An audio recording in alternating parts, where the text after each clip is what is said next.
Jadi kita mau bahas tentang perbedaan mioglobin dan hemoglobin. Seperti yang kita tahu ya, mioglobin dan hemoglobin merupakan polipeptida atau bagian dari protein yang paling penting juga di dalam tubuh manusia.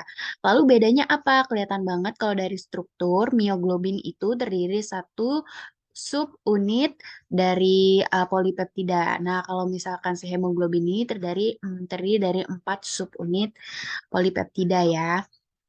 Nah, selain struktur jumlahnya, yang ini satu, yang ini empat, beda lainnya lagi adalah kemampuan atau jumlah oksigen yang diangkut.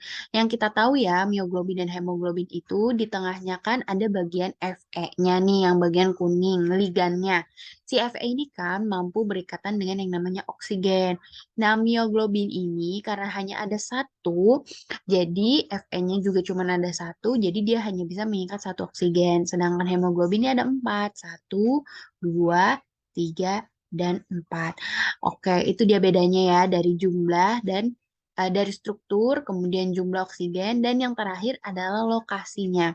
Mioglobin ini biasanya kita temukan pada jaringan otot ya. Dan fungsinya itu dia sebagai penyimpan protein, penyimpan oksigen. Jadi proteinnya ini berfungsi sebagai storage oksigen. Sedangkan si hemoglobin ini letaknya adalah di dalam darah. Dia fungsinya adalah untuk transportasi oksigen dari paru-paru ke seluruh bagian tubuh. Seperti itu.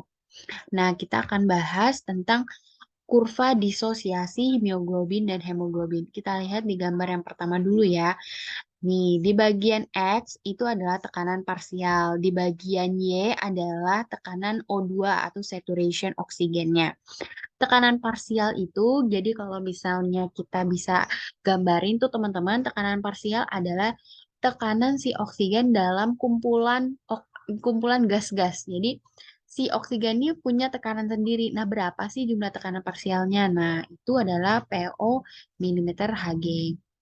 Sedangkan saturation O2 di sini dimaksudkan adalah berapa sih jumlah oksigen di dalam mioglobin atau di dalam hemoglobin. Berapa sih jumlahnya? Banyaknya berapa sih? Nah, itu oksigen saturation. Oke, kita lihat ya. Di sini mioglobin dan hemoglobin punya kurva yang berbeda. Kalau hemoglobin berbentuk seperti S atau kita sebut dia sigmoid. Sedangkan mioglobin dia cenderung hanya meningkat lalu plateau atau konstan ya, mendatar. Nah, kita lihat ya, yang membedakannya itu terlihatnya dari mana sih? Seperti yang kita tahu, teman-teman, balik lagi ke gambar ini, mioglobin itu hanya bisa menarik satu oksigen, sedangkan hemoglobin ini bisa menarik sampai 4 oksigen. Nah, jadi ketika mioglobin menangkap satu oksigen, itu dikatakan bahwa oksigen saturationnya udah meningkat drastis, naik gitu ya. Tapi hemoglobin ini dia masuknya itu satu persatu. Jadi biasanya nggak langsung empat, tapi satu kemudian satu terikat menyebabkan tiga yang lainnya ada perasaan pengen mengikat juga yang akhirnya nanti awalnya itu saturationnya kecil, tapi yang kecil ini kemudian mempengaruhi tiga lainnya, kemudian langsung meningkat drastis. Kalau dalam grafik seperti ini nih ya, kita lihat yang mioglobin. Mioglobin, oke, awalnya rendah, kemudian ketika dia mengikat satu oksigen, teng, langsung tinggi, langsung saturation, langsung jenuh, langsung satu molekul mioglobin tuh penuh sama oksigen. Tapi kalau misalkan hemoglobin, dia naik sedikit, kemudian sedikit itu mempengaruhi tiga yang lainnya, akhirnya dia meningkat perlahan, shoot, barulah dia jenuh. Oke, kita lihat di gambar yang ini ya. Ada gambar yang atas dan ada gambar yang bawah. Mioglobin itu dia untuk kurva disosiasinya kita hanya bisa menjelaskan sampai sini ya. Karena memang kan dia itu hanya menyimpan oksigen di dalam jaringan. Berbeda sama hemoglobin yang dia itu kurvanya bisa naik turun, naik, turun. That's why disebut kurva disosiasi. Nah, itu karena si hemoglobin ini kan berfungsi mengikat oksigen yang akan nanti diedarkan ke jaringan tubuh. Nah, itu jalannya kayak gimana sih? Oke, kita lihat kurva yang atas. Kurva yang atas ini bisa kita lihat bagian X masih sama ya, ini adalah tekanan parsial, dan bagian yang Y adalah oksigen saturation-nya. Di bagian ujung ini, teman-teman, ini adalah bagian ketika hemoglobin berada di dalam paru-paru. Hemoglobin di dalam paru-paru. Hemoglobin di dalam paru-paru berarti paru-paru itu kan kaya akan oksigen. Berarti tekanan parsial di dalam eh, paru-paru itu full 100 mm Hg, ya kan? Makanya kita nggak boleh sedikit pun di dalam paru-paru itu tekanan oksigennya rendah ya, nggak boleh. Nah, dia harus 100. Nah, ketika tekanan parsialnya 100, maka si hemoglobin tentu akan mengikat oksigen 100%. Jadi kalau ibaratnya tadi ada 4 bangku si oksigen tuh ngisi semua di dalam hemoglobin. Seperti itu. Nah, kalau kita lihat kurva yang kedua, dia turun set. Ini menunjukkan adalah posisi di mana hemoglobin berada di dalam jaringan tubuh. Di mana tekanan parsialnya pasti turun dong ya. Enggak, di dalam tubuh tuh di jaringan itu pasti udah bermacam-macam, udah nggak cuma oksigen doang ya kan.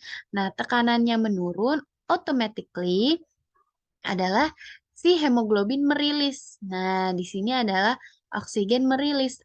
Jadi kalau kayak angkot, dia udah nyampe targetnya, udah nyampe tempat. Jadi si oksigen tuh turun dari hemoglobin ya. Jadi mungkin di sini sisa sekitar 2 molekul doang seperti itu. Jadi nggak 100% loh teman-teman si oksigen dalam hemoglobin dirilis. Enggak. Jadi ke dalam jaringan mungkin hanya 21 sampai 22% itu turun oksigennya dari si hemoglobin. Seperti itu. Mudah ya. Jadi di bagian sebelah kanan ini bagian kondisi di dalam paru-paru. Tapi kalau dia udah mulai turun, ini adalah bagian ketika hemoglobin menurunkan penumpangnya. Penumpangnya sih oksigen. Oke, this one ya. Nih, oksigen blood leaving the lungs. Nah, ini waktu meninggalkan paru-paru ya. Masih penuh ya, masih penuh, masih penuh, masih penuh. Nah, ke sini menurun. Nah, di sini biasanya dia udah rilis oksigennya dan mau balik lagi nih ke eh, paru-paru, butuh balik lagi. Nanti jadi naik, turun. Nggak boleh sampai drop di sini seperti itu ya. Oke, jadi ya kan ini darah yang tidak mengandung O2. Oh, berarti dia posisinya di sini ya, kira-kira dia habis dirilis masuk, kemudian dia mengalir dulu ke kapiler darah menuju paru-paru ya. Lalu di dalam paru-paru dia mengikat oksigen, baru dia keluar dari alveolus oksigen, nanti oksigennya konsentrasinya tinggi lagi, penumpangnya penuh lagi.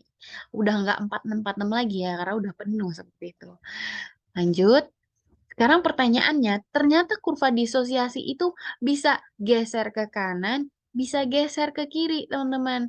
Nah, tapi kalau mioglobin dia nggak akan berubah ya, karena dia ini tuh ibarat kata eh, ntar aja deh, dia tuh kalau misalkan tubuh dalam keadaan yang benar-benar kurang oksigen banget, dia nih baru kerja ya. Makanya dia disebut sebagai storage oksigen. Nah, si hemoglobin inilah yang bisa bekerja yang dipengaruhi oleh beberapa faktor bisa geser ke kanan, bisa geser ke kiri. Hasilnya adalah ekspresi dari cara dia menurunkan penumpangnya tuh juga beda. Apa aja yang mempengaruhi? Nah, ini lebih gampang. Oke, kenapa kurva bisa geser ke kanan? Oh, nih ternyata saat kurva geser ke kanan, yaitu pada saat asam pH-nya semakin pH-nya itu rendah ya. Jadi H plusnya banyak. Kemudian saat tubuh kita panas dan saat ada 2,3 bifosfogliseratnya meningkat.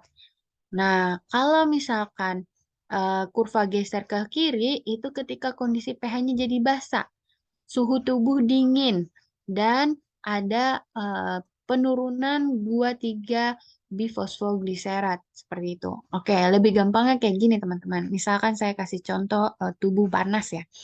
Badan kita tubuhnya panas. Kalau tubuh panas biasanya kita lemes ya. Kayak semua tuh nguap. Nah, karena semua nguap termasuk mungkin oksigen nguap badan capek, kita butuh dong di jaringan kita oksigen itu lebih banyak diambil di jaringan. Nah, that's why kita lihat nih ya, ketika garis ini diambil satu garis lurus tekanan parsialnya sama, kondisi saturation oksigennya pada hemoglobin ini yang warna biru lebih rendah dibandingkan pada saat kondisi normal. Iya dong, kenapa? Karena waktu tubuh kita panas, kita kan butuh banyak oksigen di dalam jaringan. Makanya si hemoglobin merilis lebih banyak oksigen. Makanya saturation oksigen di dalam hemoglobin lebih rendah dibandingkan dari yang normal. Jadi istilahnya kondisi yang bawah ini kan kita tubuhnya lemah. Nah, si hemoglobin ini kayak giving. Gue kasih deh oksigen lebih banyak, makanya saturation lebih rendah. Tapi ketika si tubuh kita ini dingin gitu ya, tubuh kita dingin, ternyata si hemoglobin ini punya ekspresi nggak mau rilis oksigen ke jaringan. Makanya kalau misalkan hipotermia itu eh, dia kekurangan oksigen ya, karena si hemoglobin pada saat tubuh kita dingin tuh nggak mau nurunin penumpang. Dia kayak dikip aja gitu di hemoglobin, seperti itu. Nah, mungkin beberapa faktor ini yang harus kita hafalkan ya. Apa sih yang membuat kurva geser kanan dan apa yang membuat kurva geser ke kiri. Inilah yang disebut kurva disosiasi dari hemoglobin. Semoga bermanfaat.